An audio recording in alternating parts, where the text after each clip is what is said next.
আসসালামু আলাইকুম সবাই কেমন আছেন? আজকে আমি রান্না করব পাঙ্গাস মাছ।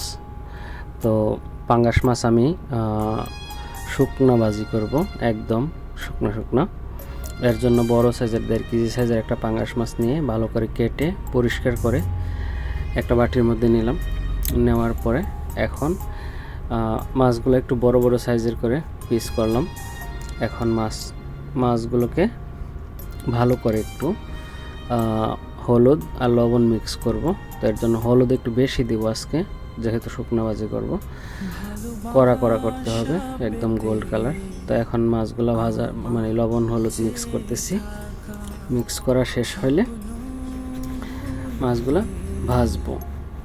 এখন আমি ভালো করে লবণ হলুদ মিক্স করে নিলাম মাছগুলোর মধ্যে। মিক্স করে কিছুক্ষণ এভাবে রাখবো 20 মিনিটের মতো। তারপরে ডিপ ফ্রায়ারে তেল গরম করে ভাজবো। তো এখন নিয়ে আসছি, তেল গরম হয়ে গেছে অলরেডি। এই যে একে একে মাছগুলো দিয়ে দিতেছি। দেওয়ার পরে এখন গরম তেলের মধ্যে মাছগুলো ছেড়ে দিব।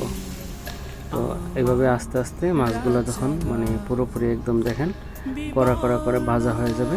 তারপর এখন ভাজা হয়ে গেছে অলরেডি। মাছগুলো এখন উঠায় নিব। উঠানোর পরে এই ফাঁকে আমি হাফ কেজির মতো পেঁয়াজ কাটবো।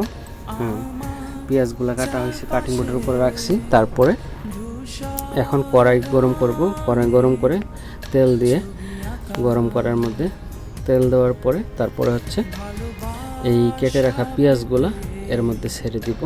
তেলটা পুরোপুরি অনেক গরম হয়ে গেছে। পেঁয়াজগুলো ছেড়ে দিলাম, দিয়ে একটু নাড়াচাড়া করব। নাড়াচাড়া করতে নাড়াচাড়ার মধ্যে যেন মানে পেঁয়াজগুলো ব্রাউন কালার চলে আসে আর কি, ততক্ষণ পর্যন্ত নাড়াচাড়া। মোটামুটি আমার পেঁয়াজ ব্রাউন কালার চলে আসছে। আসার পরে এখন আমি এর মধ্যে দিব 10-12টা কাঁচামরিচ এর মধ্যে দিয়ে দিব। কাঁচামরিচগুলো দিয়ে আর একটু নাড়াচাড়া করব। করার পরে একটু আদা রসুনের পেস্ট দেব এর মধ্যে। আমি মূলত কোনো মাছের তরকারিতে আদা রসুনের পেস্ট ইউজ করি না, যেহেতু আজকের রেসিপিটা একটু অন্যরকম। তো এর জন্য একটু আদা রসুনের পেস্ট দিয়ে তারপরে 1 চামচ হলুদের গুঁড়া, 2 চামচ জিরার গুঁড়া, তারপরে 2 চামচ মরিচ আর 1 চামচ ধনিয়ার গুঁড়া দিয়ে 2 চামচ লবণ দিছি। দিয়ে তারপরে হালকা একটু পানি দিয়ে নিছি। দিয়ে একটু নাড়াচাড়া দিয়ে তারপরে একটু ঢাকনা দিয়ে ডেকে দিব। যখন ঝোলটা ফুটে আসবে তখন মাছগুলো একে একে ছেড়ে দেব। দেখেন ঝোলটা কিন্তু ফুটে আসছে। এখন একে একে সবগুলা মাছ দিয়ে দিব। দেওয়ার পরে তো নাড়াচাড়া করব একটু হালকা। ঝোল কিন্তু শুকায় যাবে একদম, ঠিক আছে। এখন মোটামুটি আমার তরকারি কিন্তু রেডি হয়ে আসতেছে। দেখেন তরকারি রেডি। ধনিয়া পাতা দিয়ে দিতেছি। আর ঝোল কিন্তু একদম শুকায় গেছে, একদমই শুকায় গেছে। তো সবাইকে অনেক ধন্যবাদ ভিডিওটা দেখার জন্য। যারা ফেসবুক থেকে দেখতেছেন পেজটাকে ফলো করবেন, আর যারা ইউটিউব থেকে দেখতেছেন চ্যানেলটাকে সাবস্ক্রাইব করবেন।